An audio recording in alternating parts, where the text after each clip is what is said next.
Rather lads, welcome back to Cossy's Arsenal podcast. My name is Cossy. Good morning, good afternoon, good evening, wherever you are in all parts of the world. Welcome back to the channel. Welcome back to a brand new video. Now, I'm back with more reassurances and more assurances that Arsenal are still in the market. According to Mikel Arteta, we are still in the market even after signing Gabriel Jesus, Alexander Zinchenko and Fabio Vieira. We are still in the market for more signings and strengthening the squad, but it will depend on the status of the transfer window. What exactly does that mean? We'll try to dive into those words by Mikel Arteta and try to make sense of them. But also, there is a rumor that Arsenal still have over 100 million euros to spend on a central midfielder, an attacker, and also a backup centre back. I'm going to ask you this question down in the comment below. Just note for me, which is the most important position left at Arsenal to fill? We've signed in a striker. We've signed in a left back. We're signing in a left back in Alexander Zinchenko. We've brought in a backup number 10 in Fabio Vieira, which was a very, very crucial place, by the way. We brought in Marquinhos. We brought in a backup goalkeeper. So we are left with a central midfield. With that backup, with that left back, left-sided backup, defender as well, and I think an attacker as well. So, which one is the more pressing position that Arsenal have to address after signing in Alexander Zinchenko? We're gonna be diving into the 100 million euros and why and how I think Arsenal should be spending the money. So in this one, we are not really dealing with the rumors. We are dealing with exactly how much we have to work with and the words of the manager. Make sure you hit the like button for me. Let's get this video to 800 likes. Subscribe to the podcast. We're very close to 54,000 subscribers, and that is massively gargantuan. But anyway, let's start off with just a little bit update on Alexander Zinchenko. Now, Sky Sport have also followed suit, and they have confirmed that a deal is very close between Manchester City and Arsenal to sign Alexander Zinchenko. Now, like I said, Sky Sports are very, very traditional and very conventional. They're always miles and miles steps behind when it comes to covering and reporting on these stories. Of course, we understand from Fabrizio Romano that a deal is done. A deal is agreed between Manchester City and Arsenal on 30 million pounds for the player. Sky Sports have also re-echoed that in their latest publication. They've said it is going to be 30 million pounds, significantly a fee that is very, very below what Manchester City were hoping to sign to sell the player for. But because Arsenal have had very good negotiations between them and Manchester City, and also the deal for Gabriel Jesus, that deal is now very close to completion. Personal terms not expected to be a problem. Already agreed, like I said, a few things are being ironed out between Arsenal and Alexander Zinchenko in a couple of reassurances and also assurances. But in talking about assurances and also reassurances, Mikel Arteta has been speaking ahead of our game to against Everton tomorrow, and he was speaking about transfers, and he said we are still hoping to improve the team and make more and make a few more changes, but again the market will dictate our capacity to do this. Now, I think Mikel has been very, very consistent when it comes to transfers this summer, right from the last press conference he did when we were playing Everton for the last game of the campaign. He was asked whether Arsenal were going to spend, and I still remember his words. He said, we are going to spend. We want to strengthen our squad. We need maturity, we need quality, and also we need depth. And also he said that we have resources, but they are not unlimited. So ever since then, I've not had him go back on his words.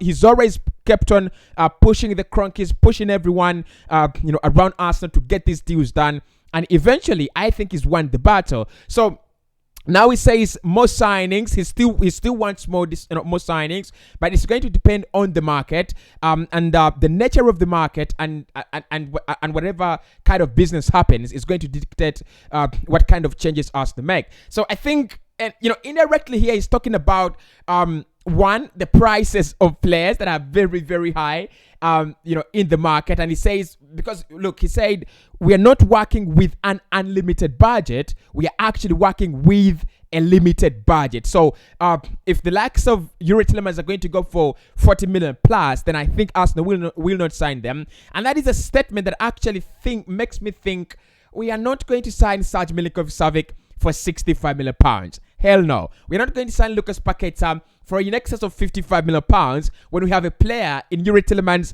available for only 25 million pounds to 33 million pounds. So, saying that the market conditions will dictate what we do, I think that is the first thing you think about. The prices have been so driven crazy by clubs like Man United and Chelsea, and PSG and Bayern and Real Madrid in the past, spending money for fun even without return on investment. So Arsenal do not want to do that. They want to buy every player for the value they feel the player is worth it. But then the other point I pick out there is outgoings. We have not done a lot of work in terms of outgoings this campaign. Actually, we've I think that could be done in August. I do understand that as well, but we've been a little bit slow in terms of getting players out of the door. And one of the reasons there, lads, is we have a lot of work to do in terms of incomings. Gabriel Jesus, Fabio Vieira, Marquinhos, Matana, now Alexander Zinchenko. We are looking for a new winger. We're looking for a new centre back. A central midfielder has not signed for the club. So you understand there, lad, that what you understand there is you're having a lot of incomings blocking Edu's schedule for preparing outgoings, and you cannot blame him, because where Arsenal are going at the moment, you need to get your deals done early, and you need to get them done, because that's the most important thing. Whether you get them early, whether you get them done early or late, as long as you get them done, it doesn't matter. But of course, you want to get those deals done early, because the upcoming campaign is going to be a stupid one in terms of how games are scheduled. You have 5 games in August. You have another 4 games in September. You have another 6 games in October. You have so many games. You have so many games coming up. And compact games in a very, very compact manner. So you just need to make sure that all your players and all your signings are arriving early. So I think Mikel there is trying to say, we'll try to move on as many players as we can. We'll try to sell as many players as we can, and we will see if we can move on players like Pablo Mari and Rob Holding. Then we bring in another quality centre back. If we can move on the likes of Granit Xhaka and probably anyone unwanted in that midfield, including Ainsley Maitland-Niles, then we bring in a quality central midfielder. If we can offload Nicola Pepe, then we will bring in a new winger. And it is smart business. It is something Mikel talked about again last campaign as we were closing during the the end of the business, and he was saying, look, it's not all about incomings. It's not all about a done deal every day. It's all about a done deal either way. Have we sold enough? Have we done enough in terms of offloading and making sure that our wage structure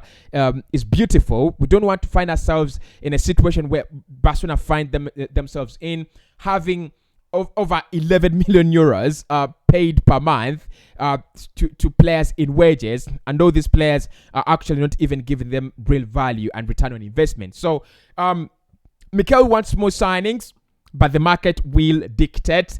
I think even when the market doesn't dictate, Mikel will bring in more signings. I think 2 or 3. I think an attacker is a must. The Vorez wanted him.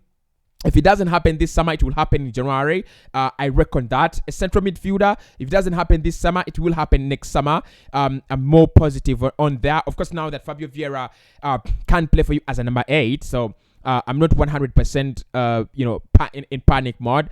I know we have someone who can be an upgrade to Granit Xhaka in that role. So beautiful words from Mikel Arteta, assurance and reassurance to Arsenal fans who are always hungry for another done deal, because we need to get back to the level we are supposed to be at. And right now, it's through the money. We've spent 400 million euros now under Mikel Arteta. And we should spend 1 billion for me. It should be 1 billion because City have spent 1 billion. If you're gonna fight them, Liverpool have spent 750 or 790 million euros now, and they're looking to enter 800, 900 million euros. So if Arsenal is spending 400, then that means we are building our way. We are building our steps there. United are also building their steps very, very steadily under Erik ten Hag. It's not going to be an easy one. But talking about spending, now it is being rumored that Arsenal had 130 million pounds to spend before we agreed a 30 million pound deal for Alexander Zinchenko. Now, the 30 million, of course, goes away to cover for the expenses of Alexander Zinchenko, and that means that Arsenal now have an extra 100 million pounds to spend on more incomings. That is where I've asked you which players and which areas do you want to address urgently. Which areas do you want to address urgently? Now, according to what I've seen Mikel Arteta try to do, he's trying to find a backup left back, a backup centre back for Gabriel Magalhaes. And I think it is something that really concerns him as a manager. We've seen him is very, very, he's very concerned with his defensive duties. He's a manager that he doesn't really want to concede. He's one of the managers that I have seen, they mind about the cleanliness of their clean sheet. Of their score sheet. They absolutely mind about it. So he's already brought in a backup for Kieran Tierney. He's already agreed a deal for a backup for Kieran Tierney in Zinchenko, probably a starter ahead of Kieran Tierney, like I said in the last video. And now we are talking about the likes of Kyle Walker-Peters to cover for Tomiyasu. We're talking about the rising of Brock Norton-Caffey. And one of you has asked me to do a video about the upcoming rising stars from the academy, the likes of Brook Norton-Caffey, the likes of the would-be Omari Hutchinson, the likes of Florian Balogun. We'll do a video about them. I think that will be on Monday or tomorrow, depending on the amount of time I have to make the research. And then I'll give you, I think we have around 10 players that are going to bust into this, Arsenal starting lineup.